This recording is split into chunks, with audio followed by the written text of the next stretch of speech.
Salve fratres, welcome to the jungle of Protestantism. Kali ini mari kita bahas satu tuduhan yang menarik dan sering mengganggu orang Katolik sendiri. Ya, tuduhan ini sering diulang-ulang, basi sekali, tapi ya, nah ini kesempatan untuk mengedukasi teman-teman yang Katolik. Katolik dilarang baca Alkitab. Ini mitos usang yang tidak mau mati. Ya, Katolik dilarang baca Alkitab. Ada Protestan di sini yang percaya seperti itu kan? Mari kita luruskan satu kebohongan yang sudah terlanjur dianggap kebenaran oleh sebagian kalangan Protestan fanatik. Gereja Katolik melarang umatnya membaca Alkitab. Kalimat ini biasanya dilontarkan dengan ekspresi penuh dramatisasi, seolah mereka sedang mengungkap skandal gereja terbesar sejak abad pertengahan. Sayangnya, seperti banyak hoaks yang diulang-ulang, ini lebih mencerminkan kedangkalan intelektual daripada kesungguhan rohani. Asumsi yang keliru adalah bahwa bebas itu sama dengan benar. Yang pertama-tama perlu dikupas adalah asumsi dasar. Asumsi dasar dari tuduhan ini, bahwa jika tidak boleh ditafsir bebas sesuka hati, berarti dilarang. Nah, dalam kerangka Protestantisme modern, Alkitab bukan lagi firman Tuhan, firman Allah yang hidup dalam komunitas gereja, melainkan semacam brosur multitafsir yang bisa dibaca sambil minum kopi dan dikomentari sesuka hati di TikTok. Itu Alkitab untuk Protestan. Ya. Ketika gereja Katolik berkata, baca, tetapi bersama iman, akal sehat, dan tradisi yang hidup, para penganut sola scriptura langsung menuduh. Tuh kan, dilarang. Memang ironis ya, mereka mengutuk gereja karena tidak membiarkan siapapun menafsir Alkitab secara liar, sambil membiarkan ribuan denominasi Protestan menafsir sesuka hati, bahkan saling bertentangan. Konsisten? Jelas tidak. Kemudian ada sejarah membantah tuduhan mereka. Kalau memang Katolik melarang baca Alkitab, izinkan saya bertanya dengan sederhana. Alkitab yang mana yang mereka tuduh itu ditulis, dirumuskan, disalin, dijilid, dan disebarkan selama 1500 tahun oleh siapa? Oleh Gereja Katolik tentu saja. Konsili Hippo 393, Kartago 397. Itu menetapkan kanon perjanjian baru yang sama dengan yang digunakan sebagian besar Protestan hari ini. Yang menyusun siapa? Gereja Katolik. Ya.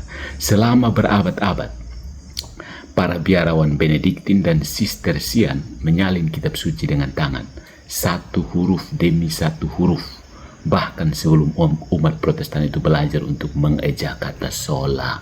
Gitu. Dan ketika Gutenberg mencetak Alkitab pertama di dunia, itu bukan Alkitab Protestan, itu adalah Alkitab Vulgata Katolik.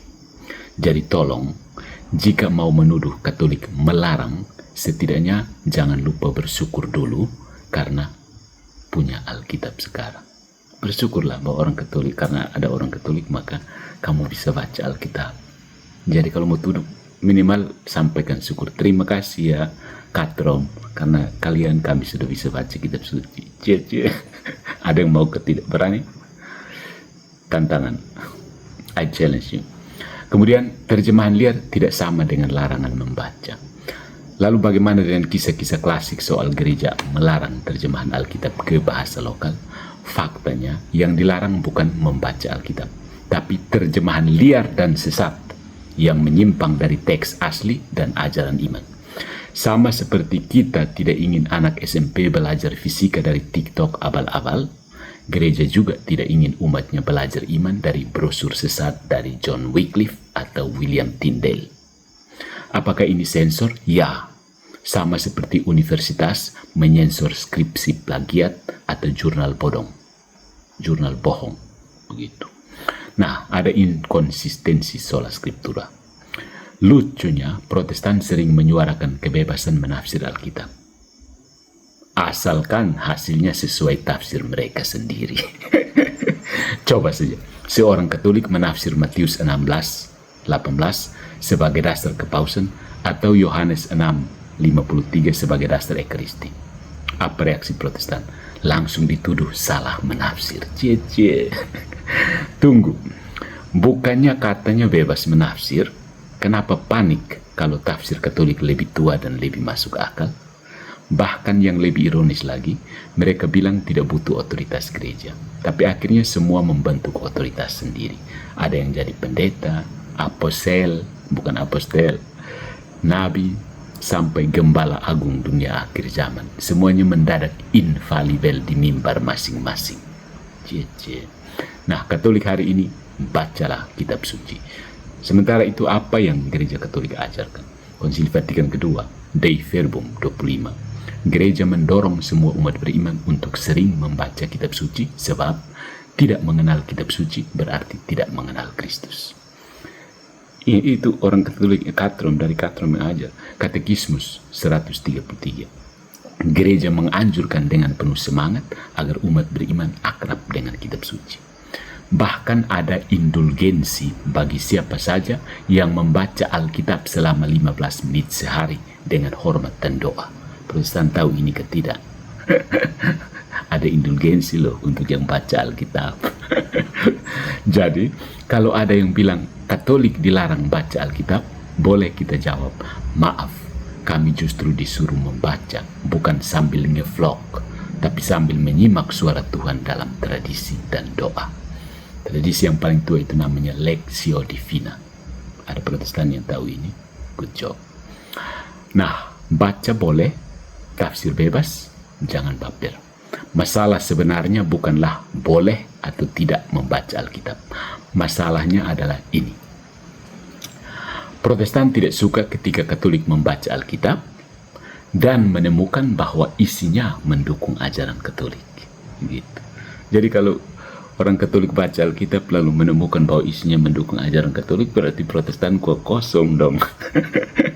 Dari Ekaristi, Maria, Sakramen, sampai Paus, semuanya bisa dijelaskan dengan ayat. Dan itu membuat kaum sola scriptura gelisah.